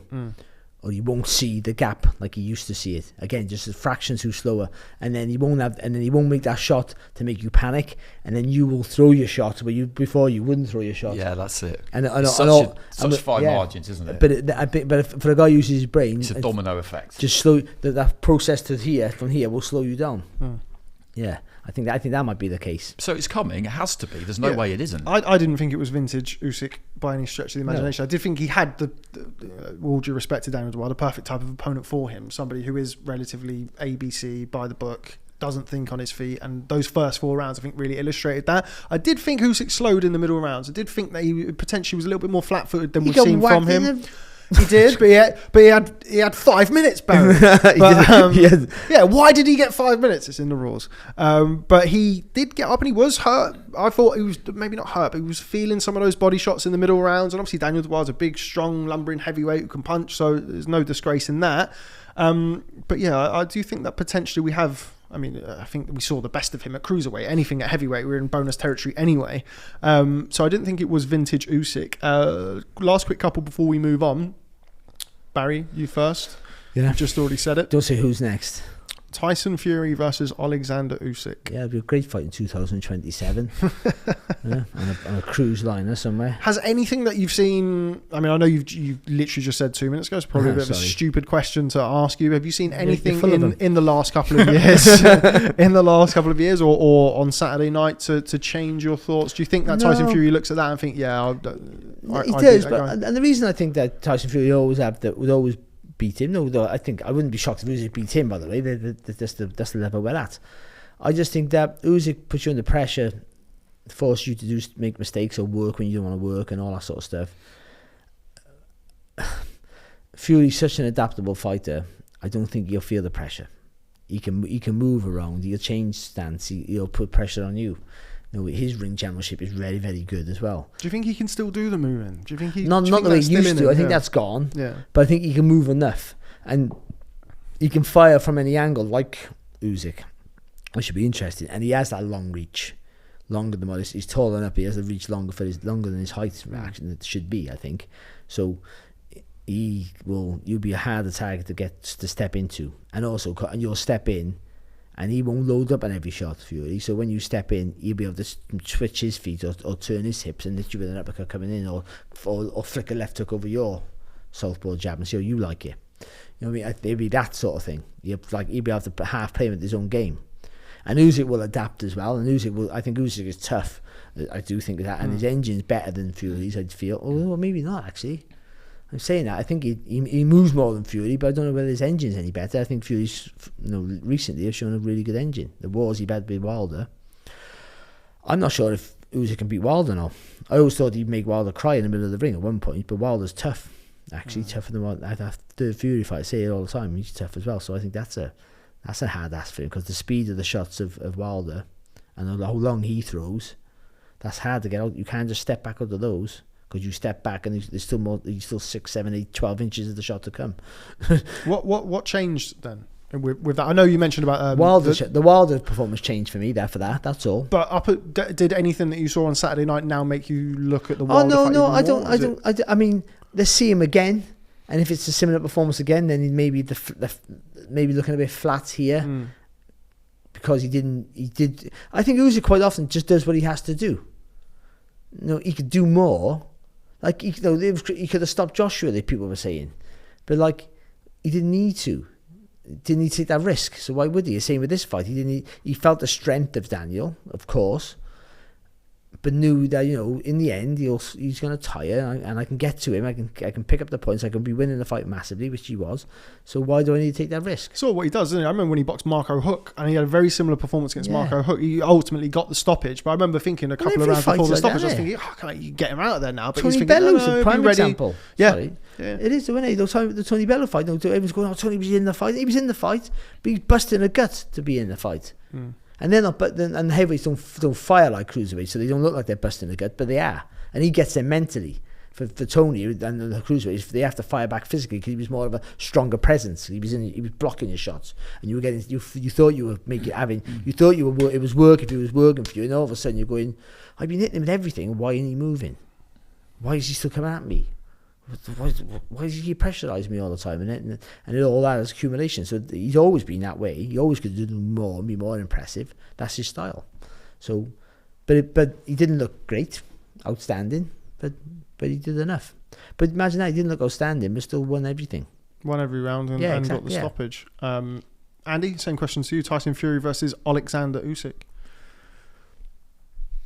I think the skill levels are similar, but Fury's 6 inches taller and 50 pounds heavier, and that'll be the difference. Simply put, basically. Okay, well, I like the simple one, because we've got to move on anyway. And the final question that we've got, Daniel Dubois, what next for him? Because I feel like after the Joe Joyce fight, I felt like, and this is just my opinion, Frank, that after the Joe Joyce fight, look, Daniel had a lot of money invested in him, big push behind him. Obviously, that fight didn't go their way, so I think there was a potential like, okay, where's the quickest route to the gold? Let's try and get a big fight, and ultimately was the WBA route. They've managed to get that.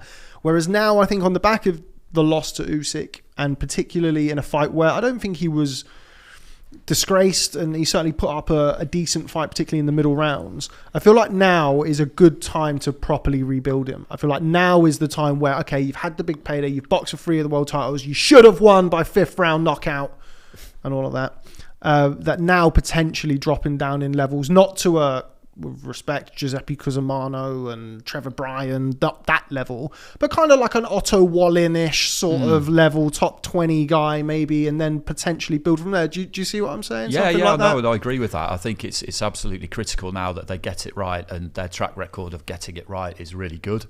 The matchmaking, Frank and Queensbury, you'd be as confident as you can be that they will get it right, and I think that's what you're looking at. It won't happen now, but someone like Hellenius, you'd be thinking about someone like Kim, or Agit Kabayel was on that list for AJ, wasn't he? Someone, as you say, kind of that ilk. Another guy who's a free agent at the moment, who you might not go for next, but maybe the one after next would be Joseph Parker. Yeah. It's that sort of route you're looking at, isn't it? Because so far his biggest win is Nathan Gorman, and that was a really good win to win a British title. But you want to trump that and get your biggest win soon. You know, your next fight needs to be is a good enough opponent where you say, okay, that's now his biggest win, and then the one after that, a bigger win. It's the ladder you're on, isn't it? That you want to be on. There's no desperate rush, because he's not going to get to fight for a world title again anytime soon, because 4 people have got all the belts, and we all know the kind of carnage that's either not or is going to be unleashed around us over the next few months as to what's going to happen next. Yeah, of course. And I think, again, no disrespect, but I think the general feeling was that this was a fight, and I think it's so proved at the weekend that came too early for Daniel in his career. So now he's kind of seen where he's at level-wise compared to the best guys in the division. And to be able for it to have been a good experience, the next step is really important. For it to kind of solidify what happened last weekend as being a positive and not a negative, that's largely dependent on what he does next. Yeah. So from that Nathan Gorman, from that Nathan Gorman win, his run of fights was Ebenezer Tete, Kayotaro Fujimoto, Ricardo Schneiders, Joe Joyce, Bogdan Dinu, Joe Cusumano, Trevor Bryan, Kevin Rayner, Oleksandr Usyk. So it is very much kind of not the best level of opposition, and then Joe Joyce. No, but they're all except for Lorena didn't turn out to be. They're all just confidence building fights before you get a bigger fight, and I think you can sort of do that. But it's that middle bridge that's been missed, hasn't it? And you got to hang around for 2 years. That's what he has to do, because he'd be 28. That's fine for him. That's almost another career. And by that time, he'd be really experienced, exactly, and full of confidence. And this fight as well now he'll dine out on that 5th round, which so he should. They didn't know dine out on that. Let him carry on, but he'll fill him with confidence. I've been at that level, and I almost got the win, that sort of thing, and that'll help him if he just. Remember I said about boxers being the biggest liars, and you just you make sometimes a. We speak about it a lot, don't we? After a loss, and how defeat. You rationalise it to yourself. And you make something that wasn't reality, make it real to you. You believe, and you keep saying it, so you believe it. And then it's like confidence, false confidence becomes real confidence. You just keep saying it to yourself. And he'll just say that. So it's like a 2 minutes from being a champion of the world. 10 seconds, whatever you want to say. It was a minute, I would have stopped him. And so you'll feel like a better fighter. So when you go in against these other oppositions, whether you go, this is my biggest test, you go, this is not my biggest test, no. No, I said this before the fight. This is Daniel's biggest fight of his career. You want to be your best performance. This is nowhere near Usyk's biggest fight. I mean, you don't get in the top 12 of his biggest fights. And he's the guys in the head. Wasn't he? Fights he had 21. There you go. He's been boxing higher level ever since, from cruiserweight up non-stop. So it was a big dance. But now every other fight won't be his biggest fight, because this is his biggest fight. And even though he got beat comprehensively, he did better than what everyone thought. He'll have that 5th round in Joe didn't do. Now that was the round you should have won. You should have been champion of the world. So all these other fights, he goes in with a different confidence now, different demeanour. He might be more commanding, take the centre of the ring, and against a slower, bigger guy, he might have more effect now, because he might think, I know what to do. And you do learn off your mistakes a little bit. You do learn off fights, and you'll go back and so I do. But he has to wait till all these guys, the 3 big ones, and maybe it took me to say 4, include Joshua, because. Matthew, none of you. And, but I wait for them to disappear, and then the new breed come in, and then put yourself in that mix with them. Okay, moving on. Staying with the heavyweight division, we haven't got long to talk about the top-ranked card this past weekend, because we do have to do some Smith Eubank stuff as well. We did get started late today, but we won't talk about that. But it's not my fault, is it? Let's go on to the main event. Don't worry about it, Barry. Can't blame me, innit? No. Listen, I didn't say anything. You were late doing all this, mate. You couldn't get into the office. You couldn't get into the office. I was there. You was locked outside. Yeah, we were actually. We don't. There you go then. There. So if I was holiday. So if I was all on time, delaying you were even longer. It's going to be even longer. Jared Anderson. It's good to have you back, Barry. As we all know, you are the president of the Jared Anderson fan club. We spoke about it beforehand. Boxing Andrew Rudenko, who has been around the block and then some, should we say, potentially off the back of that Charles Martin performance. I think it's fair to say a lower level opponent for him, and he got the stoppage in good fashion. There was a few low blows in that one as well. I am compelled to mention. Yeah, sticking but with they the were low blow okay. thing. They were They okay, were fine. But in all seriousness, I thought it was a good performance from him. I did think he broke Rudenko down. Rudenko is a tough man, but he'd only boxed less than 2 rounds in, I think, 2 years since he was stopped against Sorenko. Yep. But a good performance and back in the KO column for Jared Anderson. It wasn't a performance you go, whoa. Yeah, like I have. He did what he was supposed to do. In the past, yeah. But again, he shows fast hands. You got lovely fluent movement. He moved on the body like a lightweight. He what? He moved around the body. He pivots around the body. He pivots around the target. I'm trying to change my wording now because all I've been saying recently is punching through the target and pivot, and I'm well aware of it. I keep saying the same things, but it's all apt. It all works in any scenario, even in my everyday life. Make a cup of tea, I'll punch you through the target. But anyway, Jared Anderson. Yeah, I think, but the way he moved around the body was good. He wasn't pivoting, but he was like spinning around the side. And I think that's training with like the fighters, how it looks like to me. But it was impressive. He gets different angles on shots. He can dip his body really well. He's so athletic for a big fella. I'm a big fan of his, but I think it was a good workmanlike performance. He did what he had to do without taking any risks.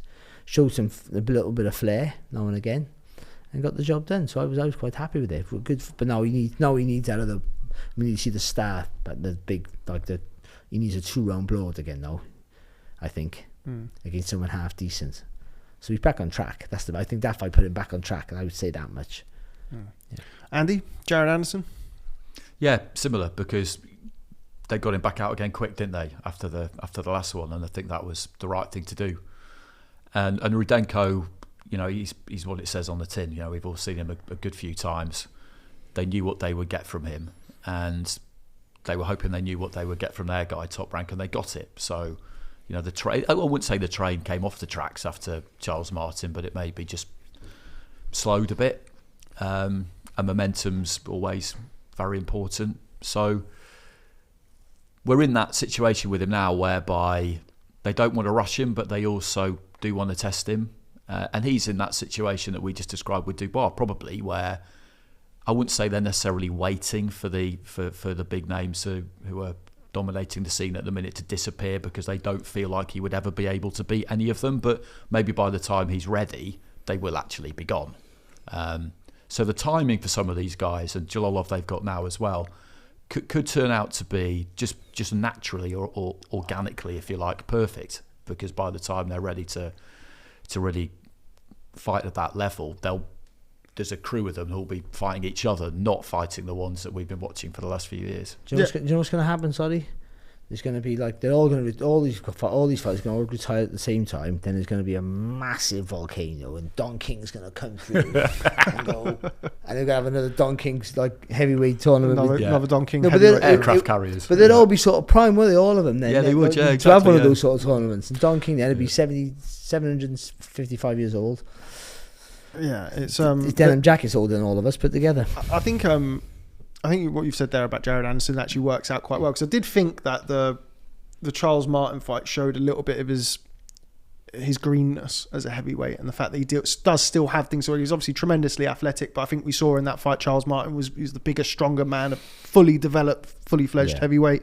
So I don't know whether or not they're going to get him in with someone who's going to blow out in a couple of rounds. I think going for somebody like Rudenko, admittedly out of the ring. No, I think he has to blow someone out. I think to get the hype back, or for his development as a fighter. Because I think, for me personally, development wise as a fighter, I think having somebody in there who can kind of give him more rounds again. But a round's very important. But they're more but he's had them.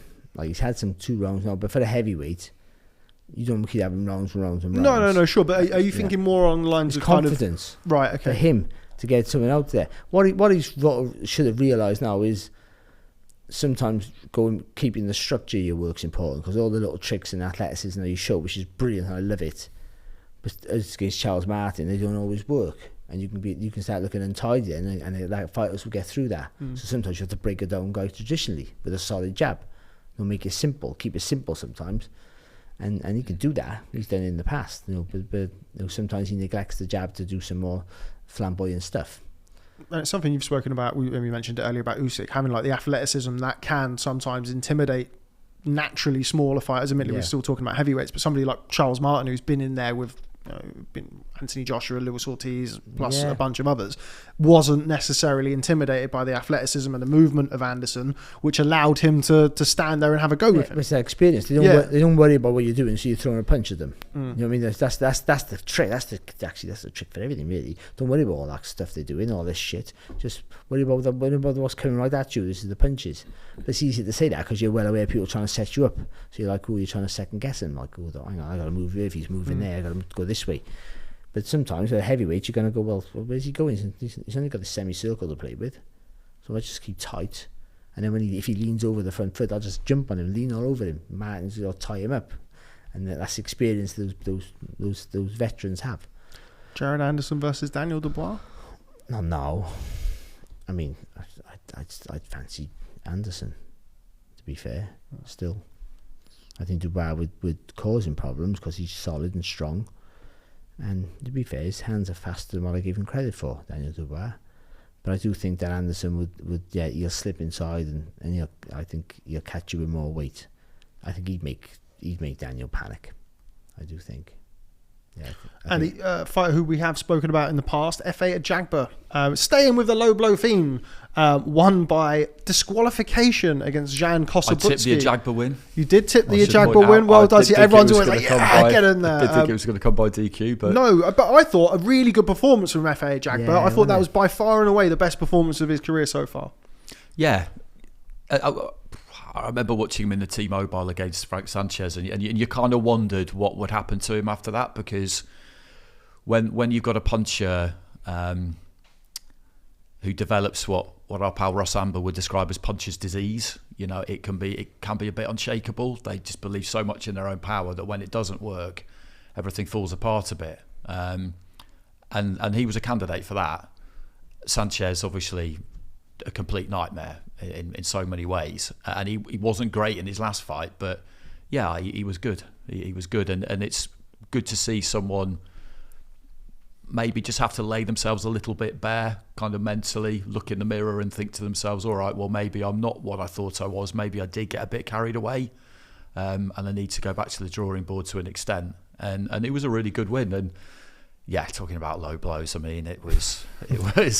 Sometimes you see fighters do it, don't you? They it's not going their way, and they don't, and they would rather foul out than lose any other way, because you can point at it and just say, well, I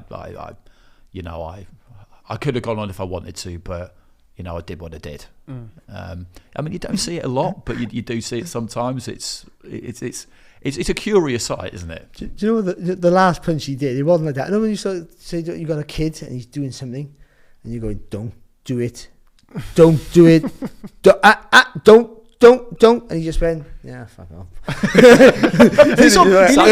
did it and then walked off. And the referee, when he waved his hands, he went, I told you. Yeah. But it was going back to the actual fight itself. I thought he was going to get knocked out. If he didn't do that, he was going to get knocked out. I thought F.A. Ajagba was really good. Worked the body really well. I thought he really hurt Kossobutskiy in the first or second round body shot. I think Kossobutskiy lost his temper, and understandably, because he was getting hit between the legs.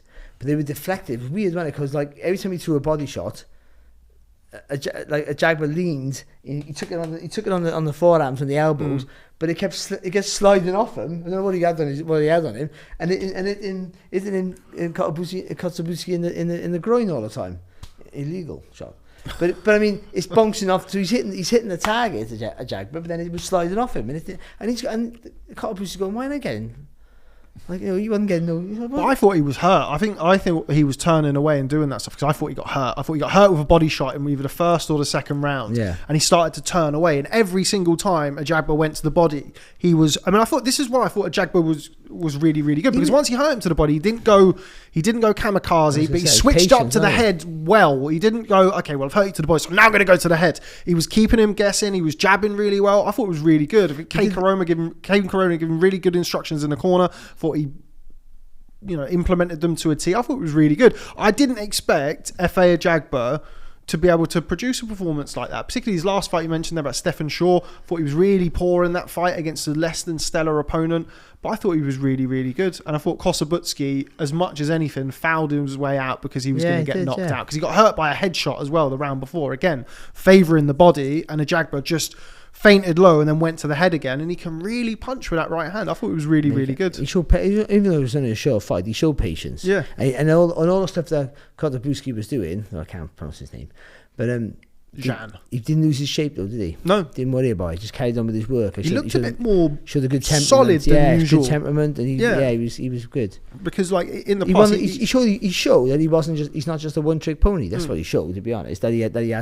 He's not dining out on his power anymore. We could see Jared Anderson versus F.A. Ajagba. It's a fight that we've kind of discussed a couple of times in the past. Yeah, we do like that, don't kind we? of top rank eliminator. Yeah, it's an interesting conversation that you have with Kossobutskiy after that if you're his trainer, isn't it? I mean, or in the Kossobutskiy business, it's just like, mate, what was that? What are you doing? But yeah, a weekend of low blows. Andrew Gallotta would have been absolutely loving this past weekend. Absolutely loving it. It would be lovely. Andrew Gallotta was there doing commentary. And he's just like, "There's nothing wrong with that. What are you on about?" Well, he was ringside for Rudenko against Babic. Yeah, he was there for that. So but you're right. I mean, that would have been, if he'd been there, he'd That's have been the not low. go-to guy. That's not low. This is low. I'll show you low. Stand on your foot. Last is kind of a dual thing we're going to talk about now. There was an upset this past weekend on the top rank card. Nico Walsh was defeated for the first time in his professional career. Kind of want to do like a two-part discussion on this a little bit. Because we saw the debut of another famous son, not grandson, in Aadam Hamed on the card, on the Usyk Dubois card. And it kind of shows you, I guess, with the matching of young fighters. We spoke about it all the time with, Campbell Hatton and sons or grandsons of famous fighters. And their development and matching. Nico Walsh has had a couple of close shaves, I think, so far in his career. Obviously had that draw before the loss this weekend. Came undone, Andy. So I guess the first discussion is probably around Nico Walsh and the matching of young fighters, potentially people who don't have all of that experience, and then we'll talk about Aadam Hamed's debut. It's difficult, isn't it? Because I don't know in any great detail what Nico Walsh's amateur background was, but what we've seen in recent times is Campbell Hatton, for example, did have an amateur background, but not at a particularly high level. Aadam Hamed has got no amateur background at all. Conor Benn really had no amateur background. Eubank Jr., a limited amateur background. And when that's the case, matching them early on, given the profile they've got and the profile you're going to want to use, becomes really tricky. It becomes really tricky because almost to an extent, if you're the matchmaker, kind of almost anyone could beat them of a certain level. You don't know, do you? It's really it's a minefield. I mean, it's a job that you wouldn't really want, because if they get beaten, you're going to get blamed. But at the same time, there probably aren't that many people out there who you could look at with total confidence and say, okay, well, he can't beat him. And the guy they got for Aadam Hamed was totally sensible in that regard, because he was 17 and he looked it, and there was just no possible way that was going to go wrong. And they changed his weight. I'm sure he was much So the way that it was, I was told in the week, was that the fight was made at 143. The opponent came in at the start of fight week at around 135. And then asked for more money if the fight, or asked for things to be changed, whether the weight to come down or more money to box at 143. But yeah, the opponent came in to fight week sizably smaller than the 143. You see what I mean about the matching though? Like, yeah, of course. It's and really the flip side of that, you don't know where they're at, do you? But the flip side of that, everybody's going to talk a big game, but you don't know where they're at. Yeah, the flip side of that, and what kind of people have commented on from this past weekend is, yeah, anyone could beat him. Let's get somebody that can't beat him, but then it shouldn't be a co-main of a pay-per-view, and that's where where people's consternation comes. If the Aadam Hamed fight happens at 6:00 and you watch it on YouTube, then I don't think really people bat an eyelid. But it's his first ever fight, not even amateur, white collar or anything like that. Stupid move, isn't it? But having that opponent who wasn't ever going to win the fight, it did no favours, because the guy went into the corner, took a few shots. He didn't look too bad, actually. It was hard to tell because he's shadowboxing. That's what's happening. He's shadowboxing. Yeah. That's not even sparring, that's shadowboxing. And then just with someone standing in his way. And he but he looked like good movements, and he had like good, he's moving, finding the angles for the shots. He's throwing like good little Hamed-esque shots through the middle. God, we're going to hear a lot, aren't we? What's that? Going to hear a lot of that, aren't we? Of course we are. We But- were just saying with Campbell Hatton, but anytime for a left It's hook if to the body. it looked like though the guy in his corner said, "Listen, once you shoot with a good shot, back up, stay on the ropes. Stop it. I'll count to 6 and I'll throw the towel in." And that's what happened. Second And I won't time manage to get it in the first second time, time lucky. but trust me, the second time I'll be fine. Yeah. I'll find my rage with the first one, and then the They second were time I'll get in it a in. row for money, weren't they? That's why. Just on Aadam Hamed, Barry. I mean, it seems as though it has to be the sort of. Well, correct me if I'm wrong. The Campbell Hatton route seems the most likely. Getting boxing regular, getting boxing against not the stiffest opposition, and see what he's got. It all depends what your motive is. It's all about money at the end of the day. But when every boxer starts off with a dream to beat something, and then money comes into it very quickly, I understand that. And for different people and different generations, maybe that's a different outlook. Some people, I remember Ole Harrison said when he turned pro, I always wanted to be famous. I mean, that's the problem. Because he had all the attributes to be a really good standoff professional fighter. He did really well, but I think he had potential to be a lot better. But it was mine was to be a champion at whatever the level was. But I think if it's a money grab, then just do whatever you want to do with him, innit? Just keep him. Just don't make sure he doesn't get beat. But if you generally want to have a career, then you don't turn pro. You go amateur first, and you learn on the job. Like his dad boxed from 10 years of age. I remember seeing his dad about 12 in the Derby assembly rooms, the British schoolboy finals. I only remember him because we all sat around Harold Graham. Because Harold Graham would go and watch. You know what I mean? And there's like 50 kids all sat close to Harold Graham just trying to smell his breath. Harold Graham breathed on me. Yes, I know a great fighter. He learned.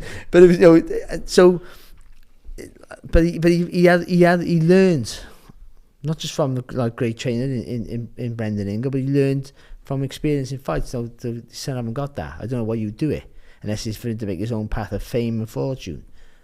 And that won't be fortune. It'll be good money, but it'll stop because he's got to learn on the job.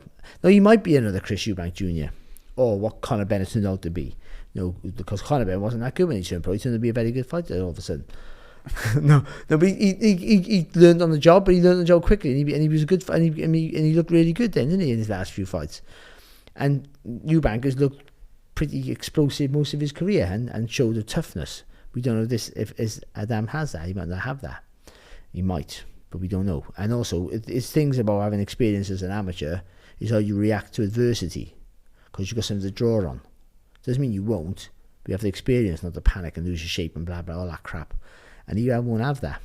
So I don't know. But he coped with the pressure quite well, I would say that. Yeah, he seemed to genuinely enjoy it. And the ring walk he was fine, and he jumped in the ring, he was fine. He knew he was up against a guy who can't fight, so that helps.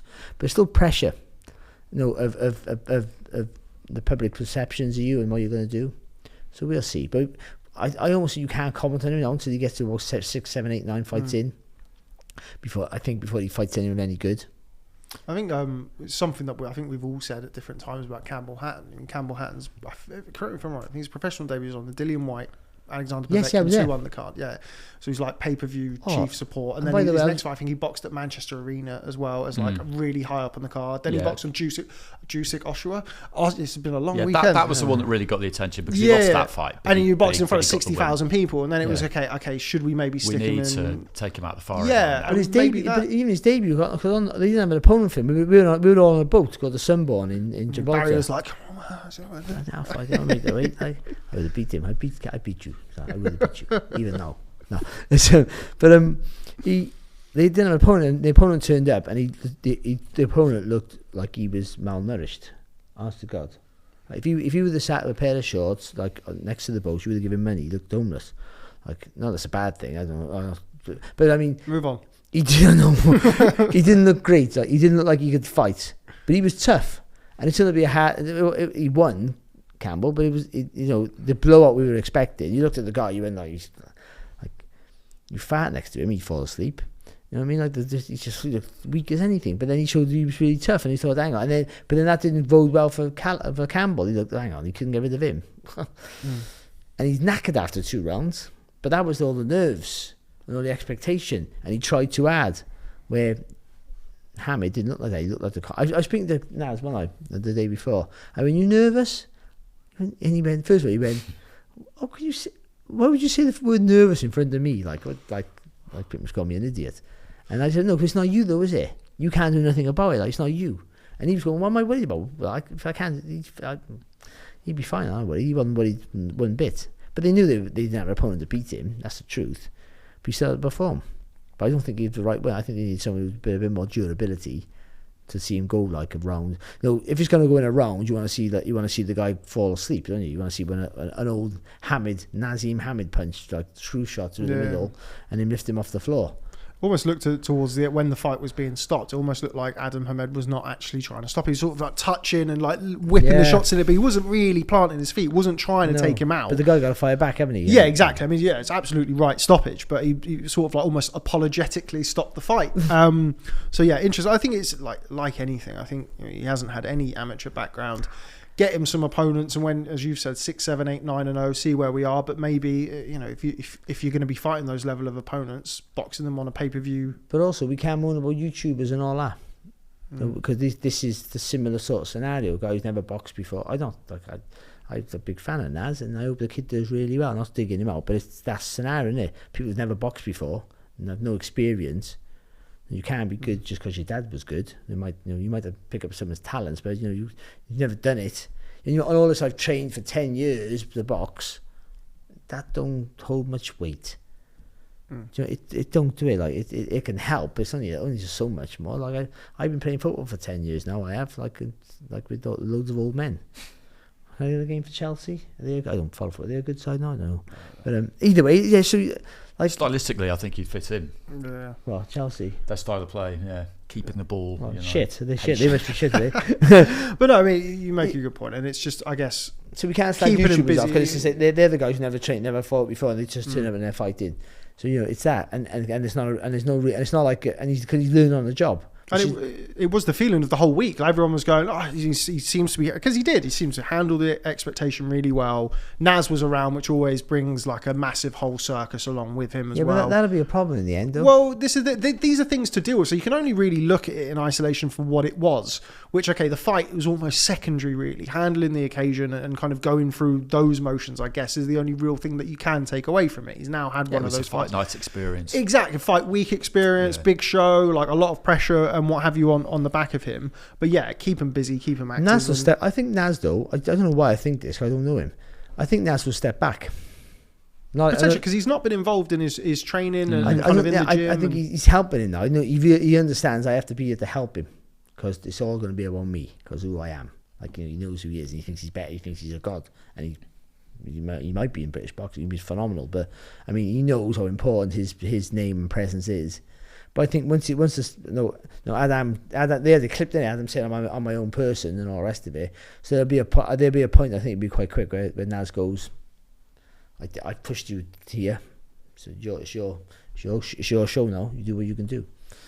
Out of love, not out of like but it'd be genuine. Listen, like you go there now.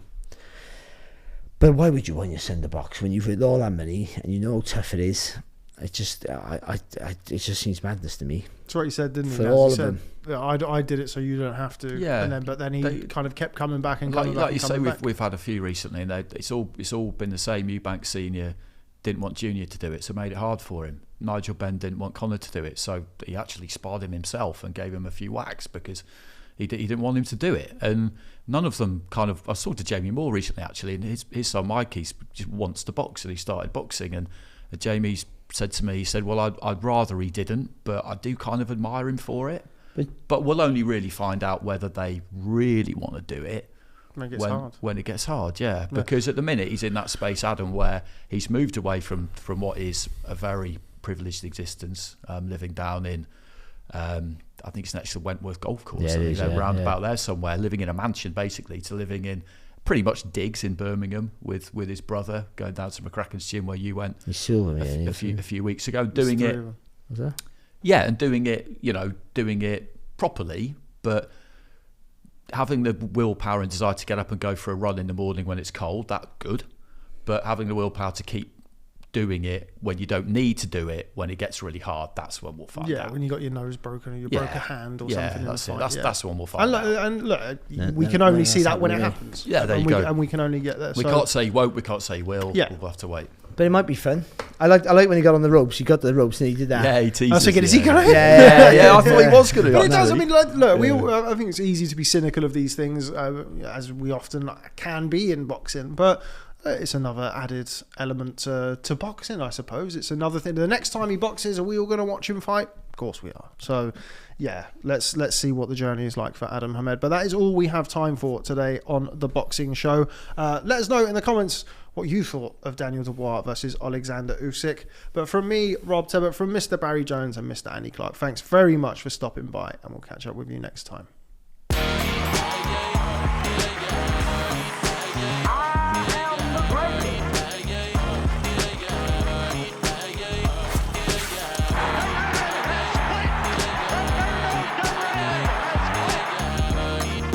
That's what's on my mind.